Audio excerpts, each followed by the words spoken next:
Welcome to Race Night, folks. I'm your host, Luke Lanker, and we got a good one for you tonight.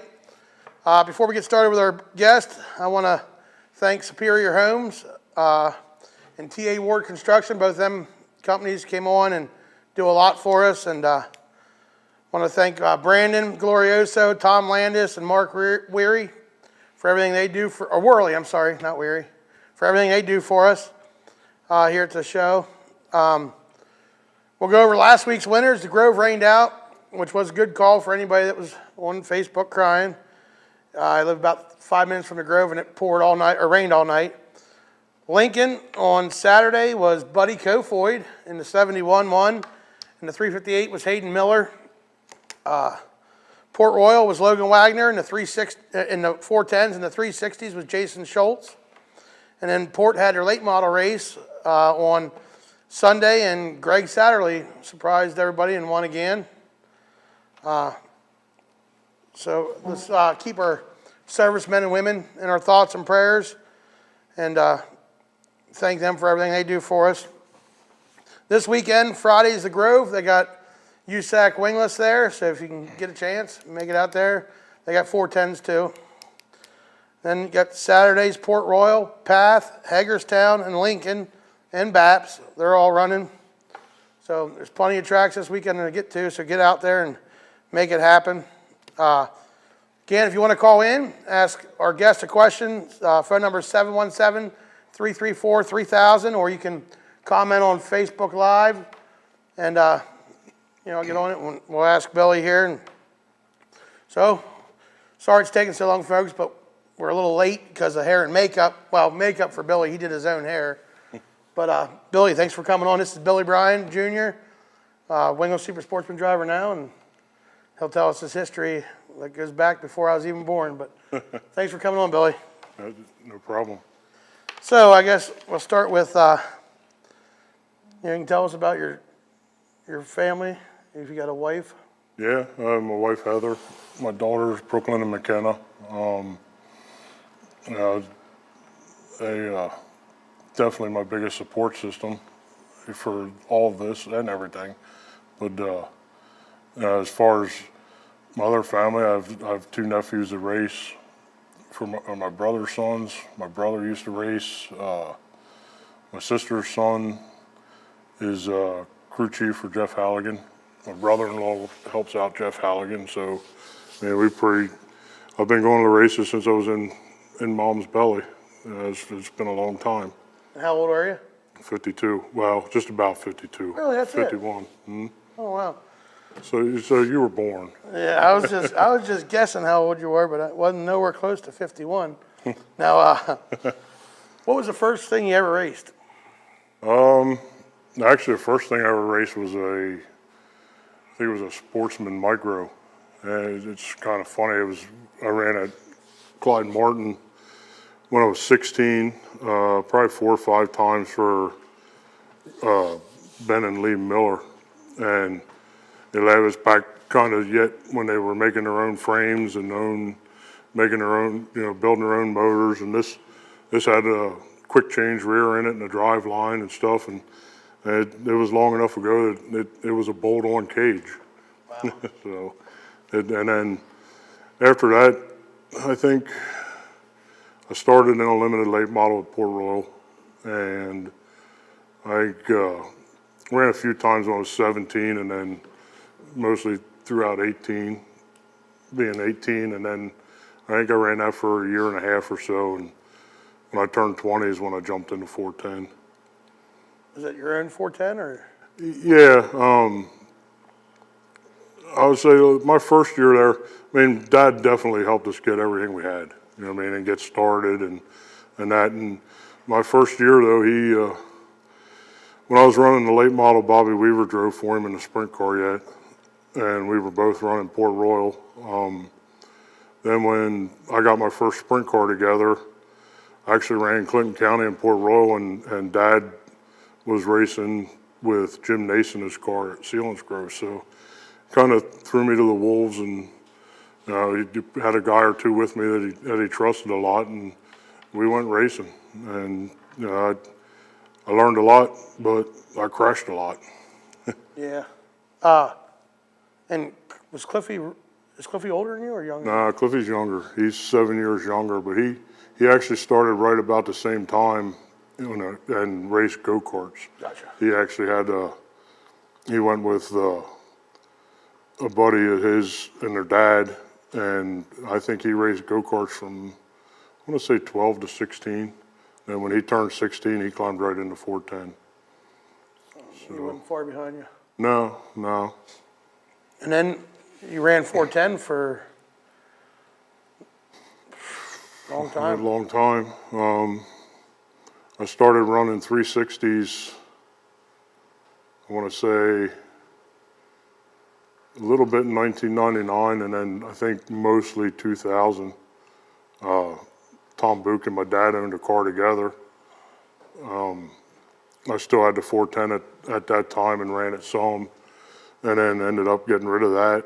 And Tom bought my dad out, and I ran for Tom a year, and then I actually ended up, we split ways, in a good way. And he put somebody else in his car, and I got another car and stuff together it's been 2002, and we won the URC championship that year. So, and then I'm not sure, it might have been, I ran for a couple years. I ran for Elmer Stoltzfus for a little bit after that, and then I climbed back in a 410 at Port Royal for a guy from New Jersey. And I think I ran about a season and a half, and then I guess I semi-retired. I just kind of got to the point where I wasn't having a lot of fun anymore, and just kind of walked away.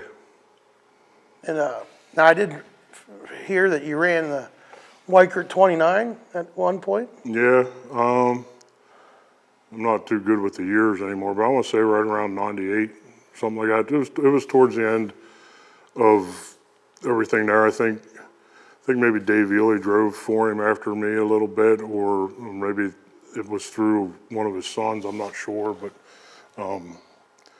he's a great man. It was fun to sit down there and listen to all his stories. Yeah, and I mean, a lot of iconic drivers drove for him. Yeah, yep, Probably guys you watched growing up. most definitely. And then when you semi-retired, did you run any 410 races after that, or? No, I haven't been in one since. There towards the end, Tom Book would let me run a little bit now and then with him, and like I said, I drove for that guy out of New Jersey, and then like partway through the season there, we kind of split ways, and I just kind of quit going to the races for a while. It was hard to go watch, so it was easier just to stay home and not go at all. Gotcha.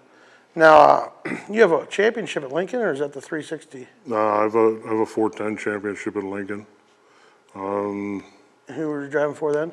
For myself. I want to say maybe 95, something like that. Wow. And you have a outlaw win at Lincoln. Yeah, that was 93. That was actually my third win ever, 410 win ever. Wow. So. Yeah, I was only 10 years old then. But yeah, that's cool. What are you driving now? Path Valley Wingless Super Sportsman. Do you like it?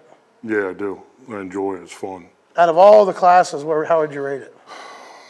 I mean, I know 410's probably on top. Yeah, and to be honest, I wish they had. I mean, I ran 410 wingless a few times when CRA or USAC came in, but never to the point of, where you could learn a lot. I know we set fast, I think it was the first year CRA came in. I set fast time at Path Valley in the 410, the wingless 410. But, and we had some decent finishes, but, it just never really came into Pennsylvania. So I wish there was a lot more wingless stuff. I mean, don't get me wrong, I love the wing 410 too, but I wish there was more of a mixture in Pennsylvania. So, yeah, I mean, this is a lot of fun. It's a lot of driver, a lot of using your feet, your head. And, I mean, I'm having a lot of fun in this class. Yeah. How big of a difference is it from a wing car to a wingless car? Like, driver-wise, setup-wise, all that? Or even how big of a difference between a sprint car and a sportsman? Because you ran wing. didn't you? Sportsman, I ran a wing Sportsman for Rick Miller a couple of years ago back at the Grove. And I said, well, I'm not sure what year it was. It was a couple of years before I got together with Greg and started the wingless stuff. But I said when I left there, the guy that helped get me the ride, I told him it reminded me of like a mid-90s 410. Just the way it felt with the right front way in the air and things like that. I don't know. I mean, now that they went power steering with the wing, it's hard to say. I mean, definitely the 410 sits you back in the seat. Things happen a lot faster. You're going a lot faster. But to be honest with you, like with the Sportsman, with the wing and without the wing, I mean, the wing's definitely giving you some downforce and definitely turning a race car. But with the size of the wing, I mean, I don't feel like there's a great big difference between running wingless and running with the wing with the Sportsman. Like I said, I mean, the wing's definitely affecting you, but it's not the difference of having that big 5x5 up there with a 410 planted in the racetrack compared to not having anything with a 410 and all that power, you know, you're trying to control the power without a wing. So you don't have a 410 in your sportsman? No. Okay. I don't even have a 358. Mine's smaller than that. That's cool. Yeah. Your number, 16, you've had that for every picture I've seen from back in the day. Is there a significance to that number? Yeah, it was always the number on my dad's car. When I started in the late model, I started as a 116, and my first sprint car was a 116. And then, like I said, the second year of sprint car racing, he was at Selinsgrove with Nace, and I was going to Port, so I just more or less went to 16, and it's been that way ever since. You know, and really luckily, like Greg, when I started driving for Greg, there was a 28 on the car, and I told him I have no problem, you know, being a 28X or B, or you know, it's his car, and he said we had to redo a tail tank. He said, as long as we're redoing the tail tank, he says, you can pick your number. And I said, well, if I can pick my number, I'm definitely going with 16. And that was 2017 you started, I believe we figured out. I think that's, yeah, That was the orange. that was the orange car. It actually just got wrecked again in turn 1 and 2. It was a 6X. Yeah, So, yeah, that's where you been it up there too. yeah, the second time out. I figured I'd, when I went down Sunday, I'd end up being fired. It was only the second time in the car, and he kind of laughed a little and called Russ Mitten at RPM Chassis and ordered a brand new car, and that's what we've been running ever since. And he had 2 of them too then, Yes, back then. yeah, he had one of his own, and then, like I said, he bought a second one for me, and that's still the car we have today. I've crashed it a few times. It has 2 clips on it, but it's.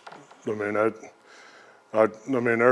there's lots of good chassis builders out there, but I'm gonna plug RPM and say that if it's ever my choice, sprint car or Sportsman, that would be my choice. Yeah, if I ever bought a new one, I'd check them all out, but they're expensive. Yeah. Now, last year you kind of picked and choose some races, and you didn't run a full season. You ran a bunch, but not full. How do you think last season went?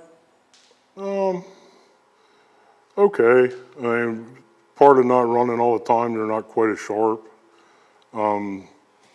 Which we appreciate. Yeah. I think up until the last couple of races there, I think every time we ran, we were in the top 4.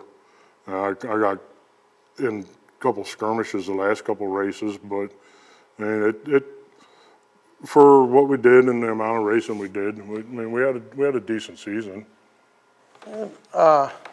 Goals for this year? You have any goals set for this year? I just mainly try and get out as often as I can. With it, Greg cut back a little bit. We have the car, a bunch of spares and stuff. We actually, that's why we're kind of behind this season. He got rid of the shop, and Bobby Moore, the guy that owns Cliffy's car now, left me move everything down there. So we lost some of the winter moving the shop and stuff, and the car's pretty much ready to fire and go out, but I want to make sure I have all my spares and stuff ready, and I want to be ready right when we get out. So it's probably, I'm not quite sure about this weekend, but probably sometime in the next 2 weeks, we'll definitely be out. Gotcha. We got a couple questions here on Facebook. Steve Wilbur, which you probably heard that name before. That's Wonder Woman, ain't? Wonder Woman, I'm yeah. sorry, Superman. Superman, yep. Diaper Boy, they call him too. Now, he wants to know what your favorite track is. And I'm guessing he means from 410s Yeah, no, that's, I'm and not saying this because it's where we run most of the time, but I'm gonna say it's pretty much a toss-up between Path Valley and Grandview. I mean, and that's not taking any, I love Port, Lincoln, a lot of racetracks that I've raced. I just always really liked the feel. I mean, even back running 410s years ago at Path Valley, and when we'd have the Thunder on the Hill races at Grandview, I really like both of those tracks. Smaller Just track? yeah, I was definitely always a little stronger on the bull rings where you have your elbows up and don't have to be as smooth. You know, Cliffy was always the one. Port could run around there from the go-karts and stuff and never turn the wheel, and I was always jerking the wheel around too much for a big track to keep my speed up. Right. But yeah, I mean, I always liked the bull rings. Yep. We got a question from John Winsett. He said, did you run as a rookie in all them different sprint classes? When I started in the 410s, I ran as a rookie. Between Dad and I, we made the choice to start in the back for a long time. And I said, I mean, my first year at Port there, I used to laugh. Glenn Heineman owns the 126. It's a modified now, had the sprint car for a while. He used to always call Port Royal and ask how I did. They ran Seals Grove at the time too. And a lot of times they'd tell him he crashed, and Glenn used to always say, "Oh, I knew he was going to crash." He said, "But where was he running, and what lap was it when he did it?" But you know, when I moved to 360s, they didn't make me run as a rookie because I came right from the 410s. When I did run the Super Sportsman for Rick at Williams Grove a couple years ago, I went to draw the pill, and the guy laughed, and he said, "You don't have to draw, you have to start last year a rookie." And I was fine with that. That's, you know, I mean, when you're definitely moving up a class or a sort of a different type of class, I think you should have rookie status for a couple weeks or until club or track management or any of them give you the chance to start moving up. You know what I mean? And to be honest, as a rookie, I didn't want to crash anyone. I'm sure I did. I mean, I know guys that call me a windshield wiper, and I was. You know what I mean? You got to learn to keep that line and drive and stuff like that. But you know, if it weren't for the rookies coming into the classes every year, they're the future of the sport. You know, and honestly, as a veteran, you have to, you know what you're coming up against. You know what I mean? They might make a lane change in front of you every once in a while. You're going to get caught up in a crash. It might have been your fault as much as the rookies, and there's nights you miss a setup, you feel like a rookie. I mean, I watched here a couple of weeks ago when one of my competitors was on, kind of complaining about the rookies. I don't agree with that. You know what I mean? I think just because you found some traction last year and went pretty good, you got to remember back to your years before when you were that rookie. You know, and then Right. Some guys are a rookie for a year, some guys are a rookie for a couple years.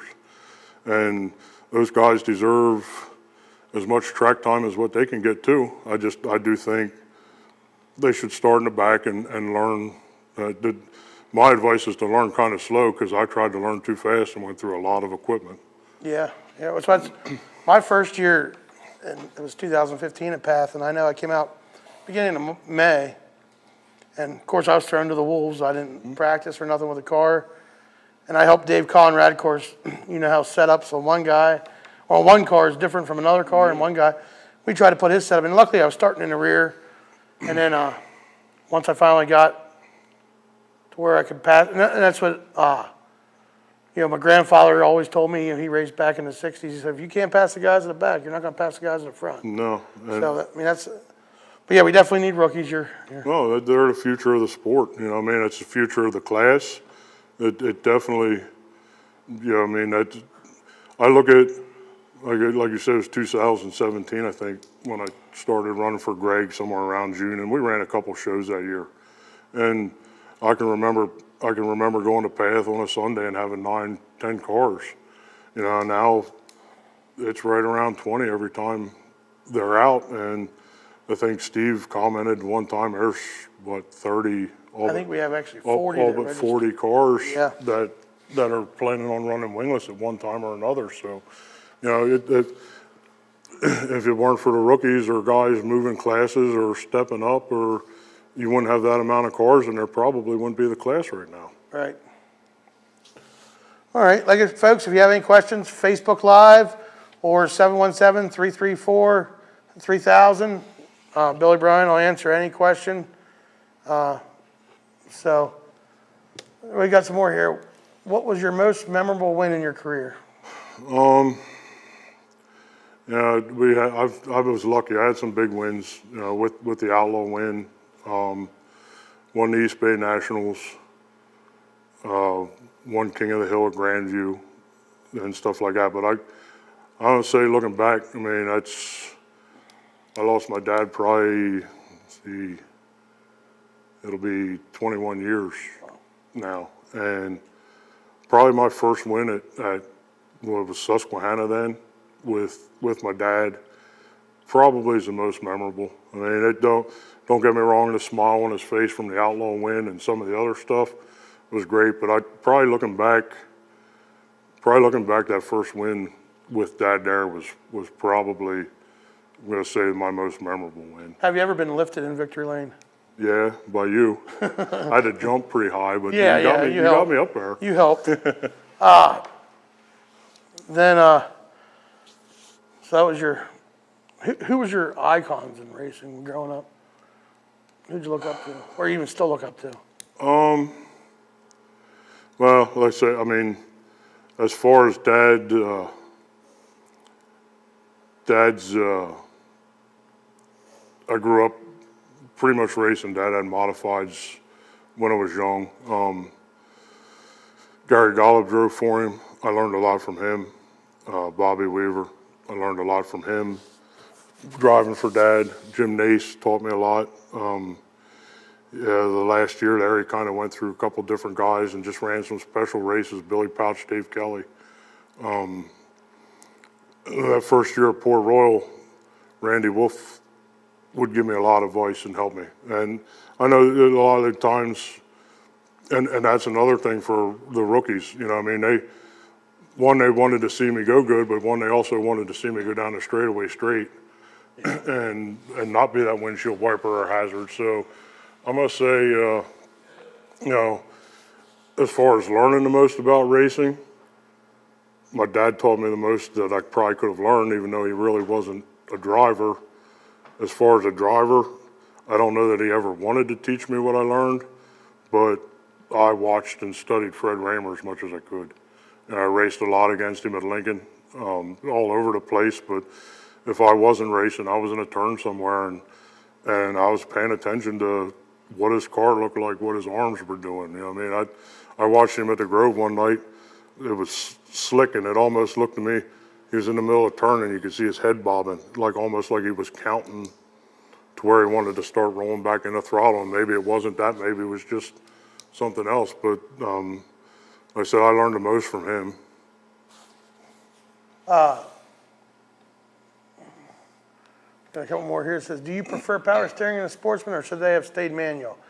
think the rookies should have learned the way the older drivers did with manual?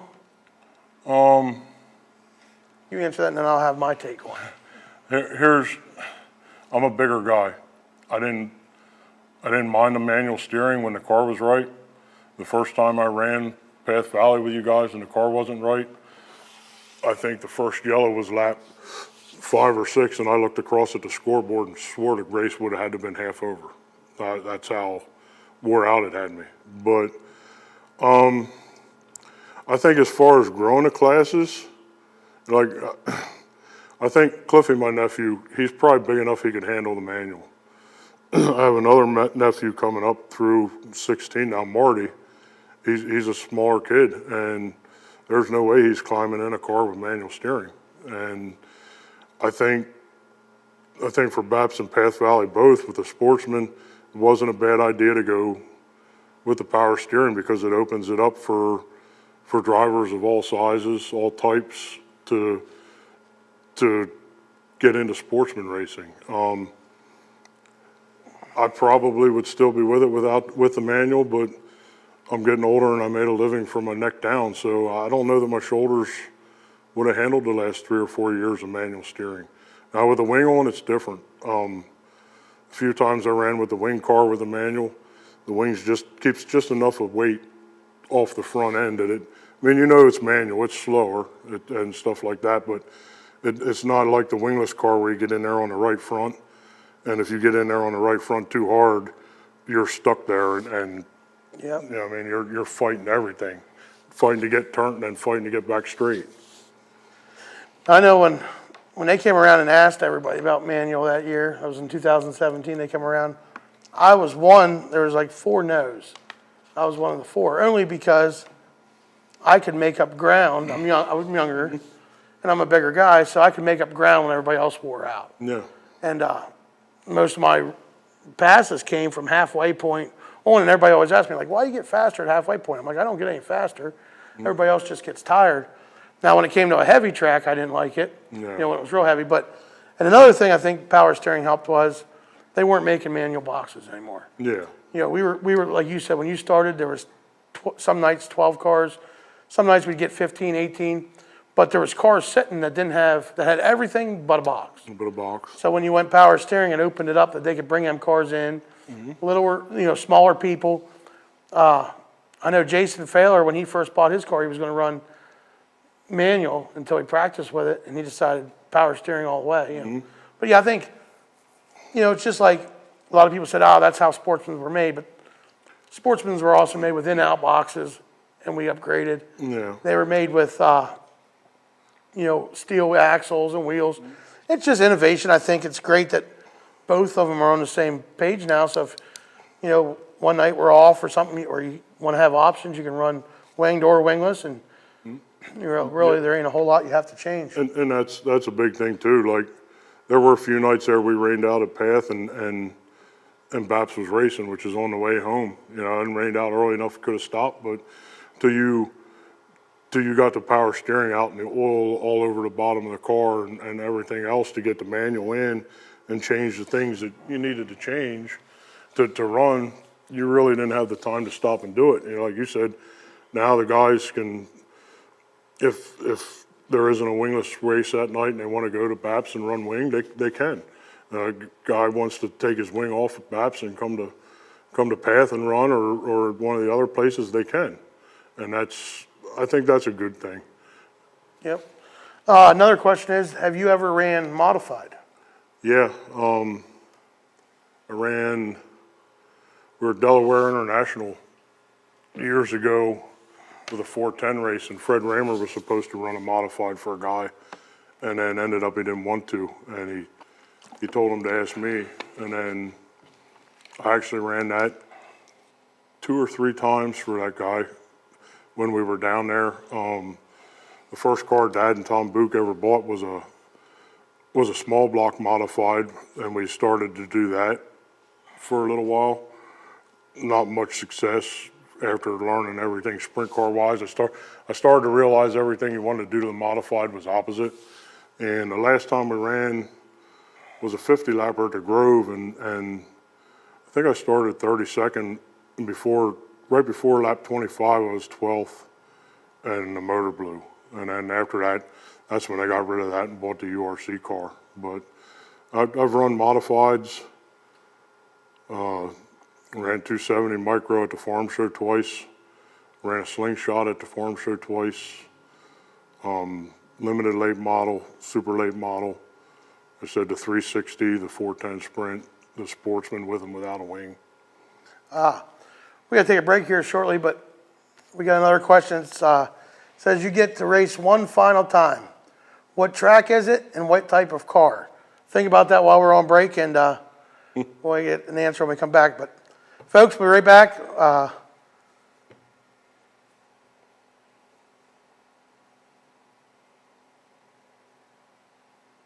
Maybe we won't be right back.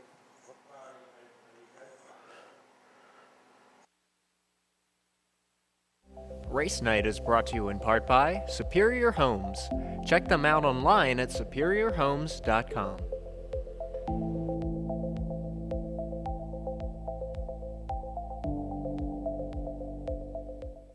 Race Night is brought to you in part by T.A. Ward Construction, a veteran and locally owned company since 1986, fully insured with 40 years of experience.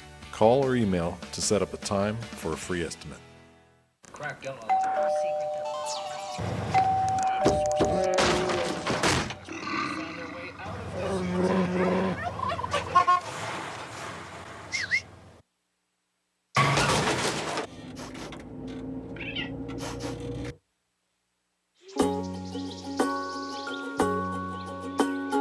Getting closer to nature can get you closer to your family. Go to discovertheforest.org. The goal was walking her down the aisle. It was fixing an earache just in time. And feeling as amazing as you look. Being healthy is how you get there. And every WellSpan doctor, health coach, case manager, and social worker on your team works together to make that happen. Because your goal, that's our goal too, in sickness and in health. Start your relationship with WellSpan today at wellspan.org.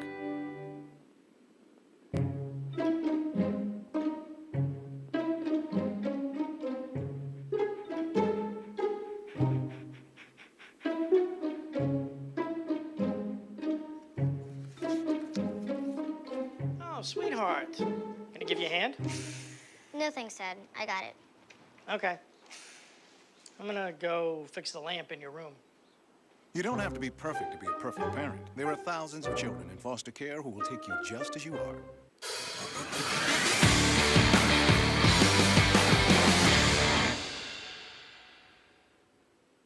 Welcome back, folks. We're here with Billy Bryan Jr., wingless super sportsman driver, you name it, he drove it driver.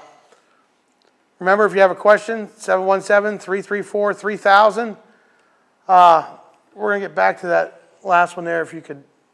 We got a phone call, so we're going to go to the phone quick, and then we'll. Welcome to Race Night. Hello, thank you. Yes. I used to race go-karts up at Shippensburg, I think with Cliff and maybe his sister raced a couple times up there. And I went to Grandview a few times for the Thunder Hill. And Billy was behind Billy Pouch. And I think Fred Raymer was getting some pictures taken for Open Wheel magazine. And Bill Bryan Jr. did something in Billy Pouch's drawers to make Raymer laugh. There's a good chance. You're back pretty far. I don't know if I remember, but yeah, you're right. My sister actually ran a go-kart a few times too, at Shippensburg and I think Schellheimer's. Yeah, and I thought maybe there's a picture being taken, and Raymer, the guy was on the ground, and Raymer's the mountains were in the background, and you did some of his drawers and made him really crack up. I think that's what I remember. Yeah, there's a pretty good chance that happened. Yeah. Yeah, yep. I was helping Dan Dietrich at the time, and that was a good time. And I remember you winning that championship at Lincoln was really great too, because you had a lot of great competitors against you. Yeah, thank you. And that's that's the neat thing about Central PA. It really doesn't matter which track you're at. And there's I mean, today especially, and back then, most of the cars there have a good chance of winning. It's tough in PA. Yeah, yep. Like I said, you won that championship there, and you ran great and won a lot of races, and you did good. Thank you. And again, your dad was a great car owner and had good drivers too. Thank you.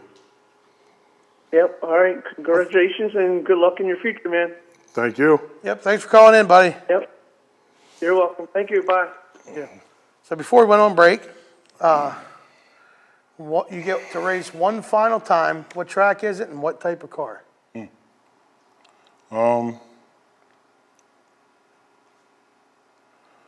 You had all of I know I had all a break. It's hard to say. I mean, I've enjoyed racing everything that I've pretty much ever raced. You know, I'm going to say, let's say Path Valley and a wing 410. Maybe a wingless 410. I'm just too old to flip that down the front stretch.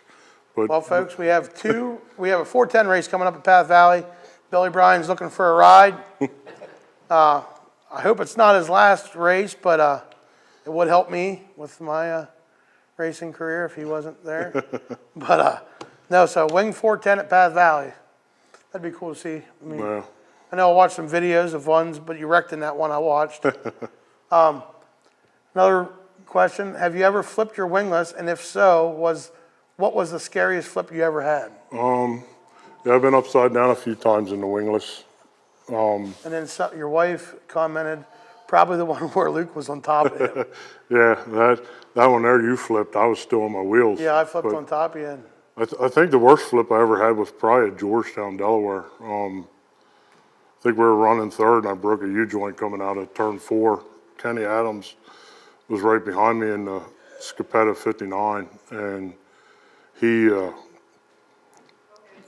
couldn't miss, and we got hooked together, and we flipped the whole way down the front stretch. It was weird because it was the first time ever, like I was in the air, and when I was in the air, I could feel me hitting the track. And then when I'd hit the track, it seemed like it was hitting just way harder than normal. And it ended up, we were kind of hooked, like cage to cage, upside down, and every time he hit the track we hit, I hit the track we hit. And then like the last 3 or 4 times I went over, we split, and luckily we did, because it actually had his cage cracked at the time. But I probably went another 20 feet down the straightaway. And that one, that's probably the one I remember the most. I mean, they all hurt, but that's the one I remember hurting the most. well, we have another caller here, so we'll go to the phone line quick. Welcome to race night. Hello, Luke. How you doing? Hey, not bad. How are you doing, Robert? I tell you that I'm getting better by calling you. Am I not? What's it? Because this is where I'm going to. The towers are very good from where I'm at. Yeah. Because there for a while, it's like you guys couldn't hear me that well. Yeah, you couldn't hear you. So what's it look like for this week? Well, it looks like we're going to get some racing in. And we got Billy Bryan here tonight. You ever hear him? Hello, Billy. How you doing? Good, how are you? Oh, I'm just hanging around. I'm ready for some racing. Yeah, me too. So what's your idea for a 410 sprint car? What was that again? What was that again, Robert? How about a 410 sprint car? Oh, yeah, he's drove them. When did you drive one of those? 1990 to probably 2001, 2002. Well, that's more than I wanted to do. Yeah. So how did you do that? When you were in the 410 sprint car? We did pretty good. Yeah, I had a decent career, I think. So what's your ideas for the next couple of months or so? It's hard to hear you, Robert. You're breaking up pretty bad. So for another good month or so Yeah, for racing. we can't hear you, buddy. So what are you doing for this week then? What are you doing for this weekend? It all depends. Yeah, if I'm ready, I'll be at Path Valley with the Wingless Sportsman. If not, I'll probably be at Path Valley watching. Cool. All right, that's all the questions I really had for you this week. All right, buddy. We'll talk to you next week. Get to the racetrack this week. Yep, get to the racetrack. All right, see you then. Yep, see you later.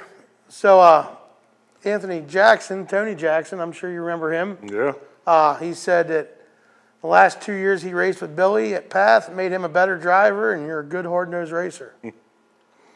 That means a lot. And to be honest, racing with him made me better.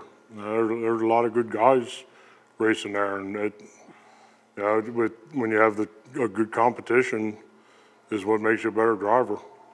Someone wants to put you in a Thunder Car at Path Valley. Would you take that job? Possibly. It's a good one. It's a good Thunder Car. Possibly, yeah. And then another guy wants to know, did you ever run Syracuse with a 410, and did you enjoy it? Yeah.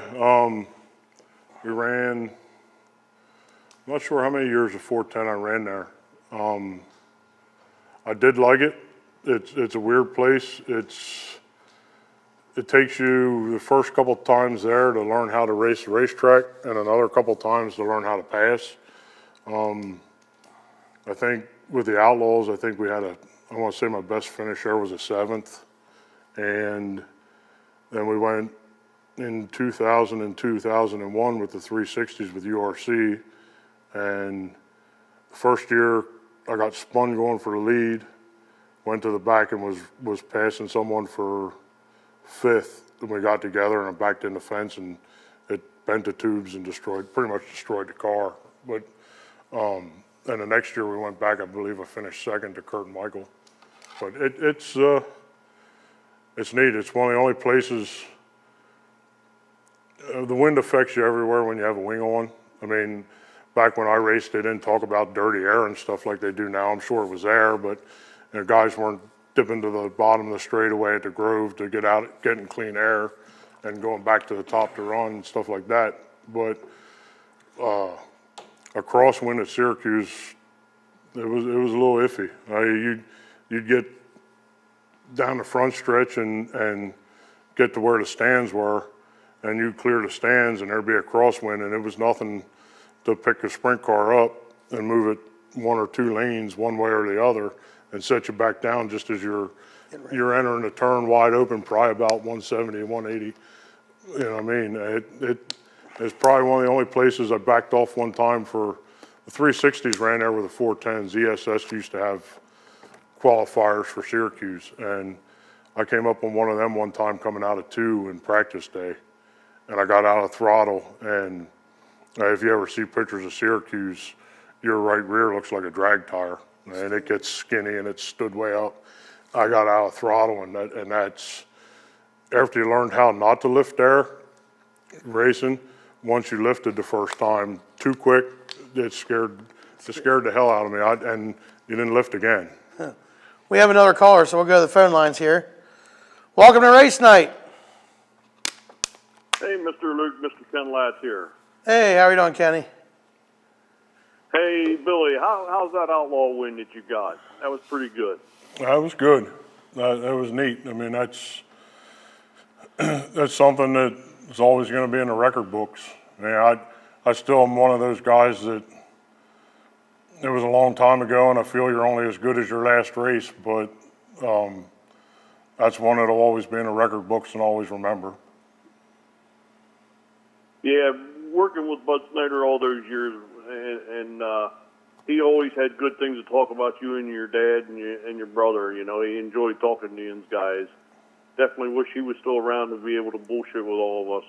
Yeah, definitely. I can remember him and Dad sitting behind the trailer many tracks talking, and I was fortunate enough the other year to win his memorial race at Path, and that meant a lot to me. That was pretty neat. Did you get one of them smelly cigars that he always smoked? Some things were nasty. Yeah, they were nasty. Yeah, exactly. All right, well, I don't want to hold you up, buddy. It was good talking to you, and be safe, and hopefully you get to the track soon. A week or two, we'll be there. Yeah, I'm getting a grandson running a quarter midget. I walked away from working with Carberry so I could get the grandson running his quarter midget. I saw that. That's neat. I know that's where both my nephews started. That's a good thing. Yeah, I got a 21 BR1 car, you know, and wow, that's all I can say. You know, you've got a good car. You running the RPM car still? Yeah. Yep. For Greg. For Greg and Dawn Fitzpatrick. Yeah, Greg. RPM makes one hell of a car. Yeah, one hell of a car. Definitely. So, all right. Good luck. Be safe, and same to you, Luke. Thanks, buddy. Thanks for calling in. You bet. Bye. Now, one thing I remember when I was young, I think I was probably driving then now, was you climbing a tree at Silver Spring Speedway. Yeah. Why'd you climb the tree? It was Speed Week. Yeah, Wednesday night. My brother ran for Tom Book, and I actually was running their second car for some of Speed Week. And I believe that was time trials, wasn't it? It was early. My brother left the ballpark, ended up hanging in the trees off of turn three, and I was out there, and none of the safety crew really wanted to get up there. They were afraid the thing was going to fall out of the tree, and he was trying to get out. So I climbed up in the tree and got on the car there and helped him get out. And we were actually going to stay and race. They hauled him to Hershey to check him out, and we decided there was already one junk car that night. We'll load up, and we took a rig to Hershey and picked him up. Gotcha. Yeah. And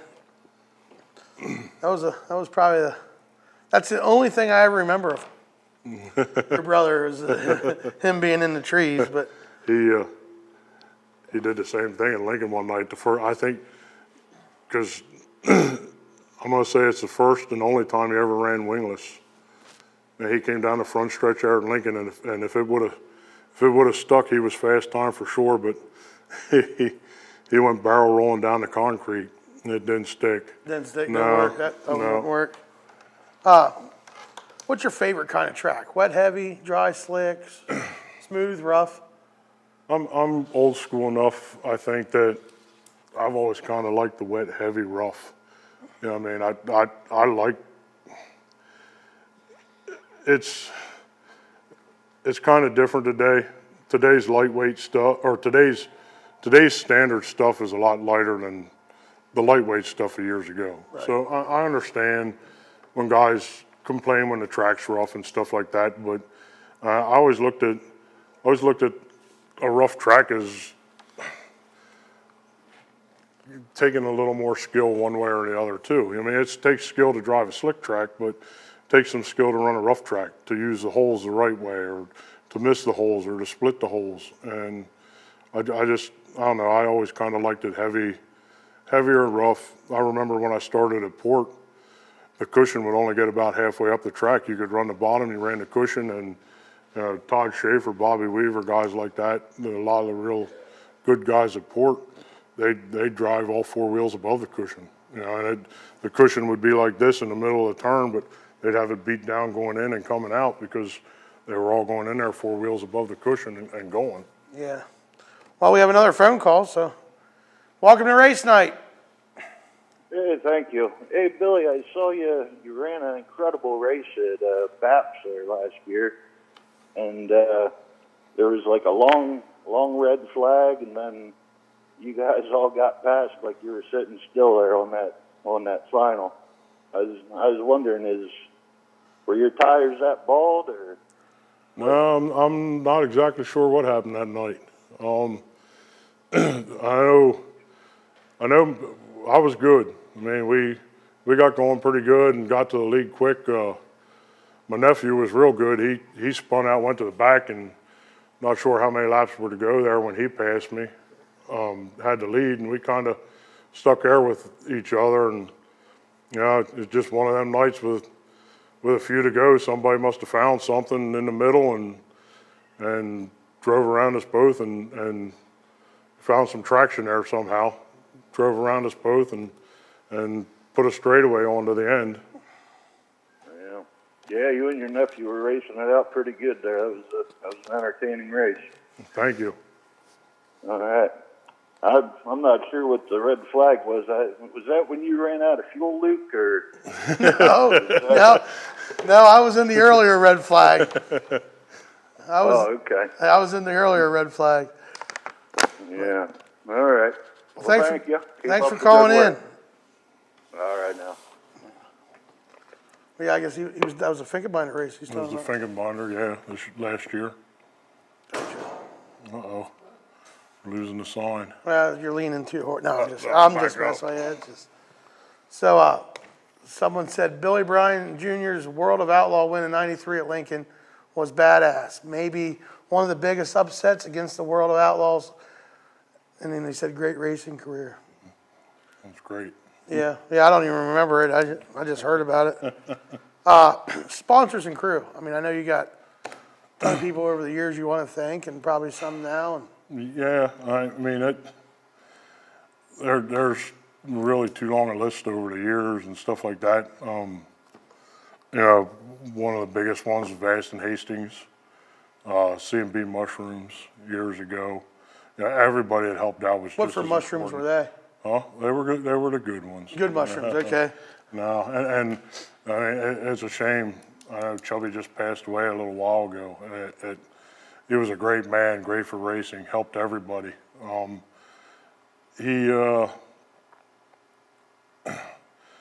have to say, you know, like I said, everybody that helped me through the years was important to me. I gotta say, Kerry and Clem Pauly, he started helping me in 1991, and he's actually the person that hooked me up with Greg, and still comes around right now and helps out some. Spent a lot of money. They spent a lot of money on me over the years. I laughed the other day. He said, I can't believe I'm still spending money on you. How many ever years later? And I said, don't blame me. I said, you're the one that introduced me to Greg and got me this ride. Yeah. So, you know, over the years, it's funny.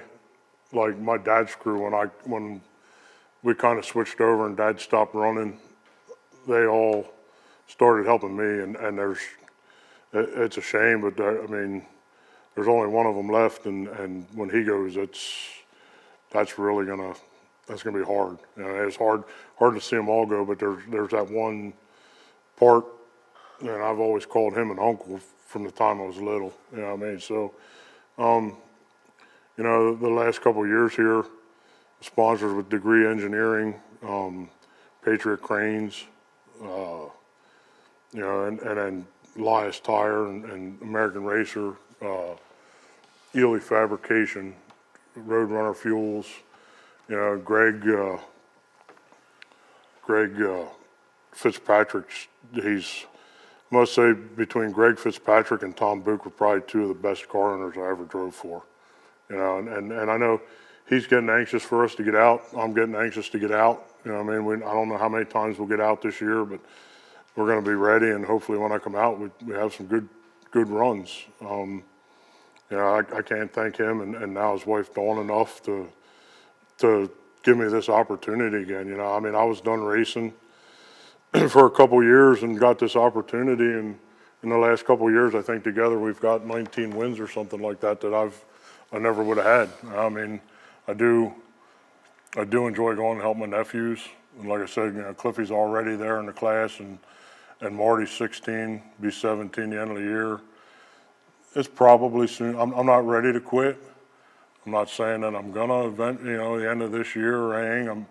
I like kind of the way Carmen was doing stuff and running here and there. Maybe I'll get lucky and be able to do that. But when Marty's ready to move up, then maybe it's time for me to step back and help both of them again. You know what I mean? To have two big cars have two big cars out there. And my brother's going to need some, hey, he's got a good crew with the 600s and stuff, but you're going to need some help. So, maybe that'll turn into my focus in a couple years, and hopefully I can still get behind the wheel every once in a while. Well, we have another call, so we'll go to the phone here. Welcome to race night. Yes, is Billy in? He'll be here. No, he's here. He's always running behind, ain't he? Yeah. Yeah. Get your ass to path, man. I'm sorry. I'm trying. I hope we, maybe they bleep that out. But, no, I wanted to tell you how much, our whole series appreciates having you involved. And I always, turn to you and ask your advice and your opinion on stuff, because you're one of the few guys that puts the series and everybody else first, and it's really cool for you to be like that and not worried about, like, you were one of the first guys that mentioned about the handicap system that we use, and that was only going to penalize you, and you didn't care about that. You wanted what was best for the series and the fans and stuff, and just wanted to call in and tell you how much we do appreciate you and can't wait for you to get out and racing with us. Well, Steve, don't talk for everybody else. But no, he is right, isn't he? No, I appreciate that. Thank you. Yep. All right, buddy. I will see you very soon. Yep, in a week or two. All right, Billy. Talk to you soon, bud. Yep, see ya. Yep, bye. I guess you knew who that was? Yeah, Wonder Woman. The Wonder Woman. But, yeah, so you kind of, like, hit on there a little bit with just before the phone call, but where do you see yourself in 5 years? Where do you? I don't know. I don't know that I don't think I want to walk away from racing again. And I'm still having fun. I'm still doing good. You know what I mean? I don't know if I want to go to that point where I'm not doing good anymore and quit. I don't know that we have any championships coming. I don't see full seasons anymore, really. I mean, and maybe we'll get together next year and say, let's go for one or something. I don't know. It depends how this year goes, and Greg and I talking over the winter. Like I said, I know eventually my brother would like to move Marty up, and I really enjoy helping the younger drivers. I mean, not just both my nephews. No, I know you've helped me a ton, and yeah, you got more gray than I got. Yeah, but I'm still younger. No, but that's because I got hair. I do enjoy that. Like, it's and I think, like I said, Randy Wolf, Dave Kelly, Bobby Weaver. Bobby Weaver is one of my favorites. I don't want to miss them all, and there's a ton of them, and I'm missing them. But they all, they help me, and that's another thing with the rookies. Don't be afraid to ask somebody questions.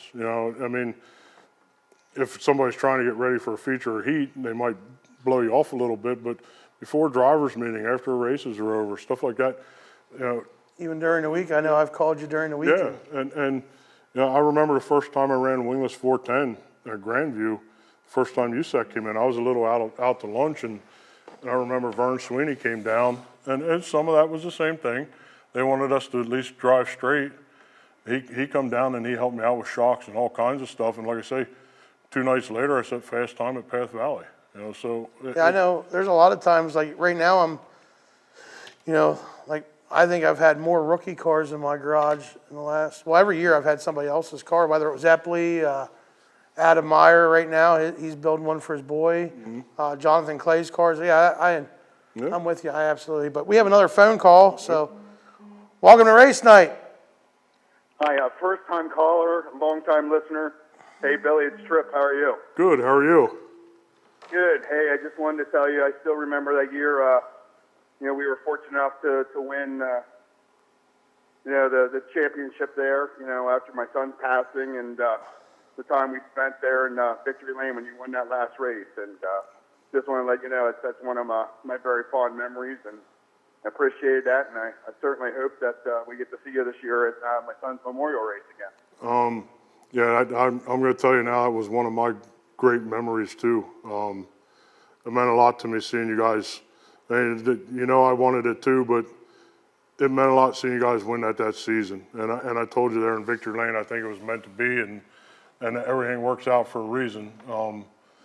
I was really happy for you guys that night, and I can tell you now that I'm going to do everything I can to be at every one of your son's races from here on out. I appreciate that, buddy, and I always look forward to seeing you, and hopefully I'll see you at the track here soon. Yep, I'll be there. Trip, if I can borrow gas money, I'll be there too.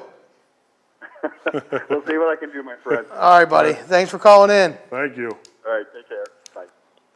Well, we're about out of time here, Billy. I knew an hour wasn't going to be enough. Yeah, well, we'll get you back on here. And, oh, wait, see, we got someone else here. We'll answer a couple questions. How much different is it between a wingless 410 with the sprint car chassis to the wingless Sportsman? To be honest, these days, I mean, you got your motor setbacks and stuff like that, but, you know, like the RPM, you got your 2x4 rail down there, but a lot of it looks sprint car to me, just stretched out. I know Mach 1 looked that way to me years ago already when I ran Rick Miller's car. I think they're kind of combining the two as much as they can with having that 2x4 down there and doing what they can. You're never going to have the transfer with the motor setback and stuff with the Sportsman that you do with a sprint car. But you know, the newer cars, they don't take that beating like the older cars do. You know what I mean? It usually when you crash, you have something a little bit bent, and I think it's because they're kind of combining the two now. It seems to me like there's a lot of sprint car engineering going into the Sportsman. Awesome. Well, we're about out of time, so I want to thank you for coming on. Good luck this season. Hopefully we get to see you out. And like I said, folks, he's looking for a 410 wing ride at Path Valley this year. Yeah. Even 358 would be cool to see him in one again. But so we want to thank Billy. Next week we have Jason Stoner on. Jason is a longtime driver of all kinds of different stock cars, so definitely tune in for that one. Again, I want to thank Superior Homes, T.A. Ward Construction, Brandon Glorioso, Mark Worley, and Tom Landis for everything they do here. And until next week, we'll see you.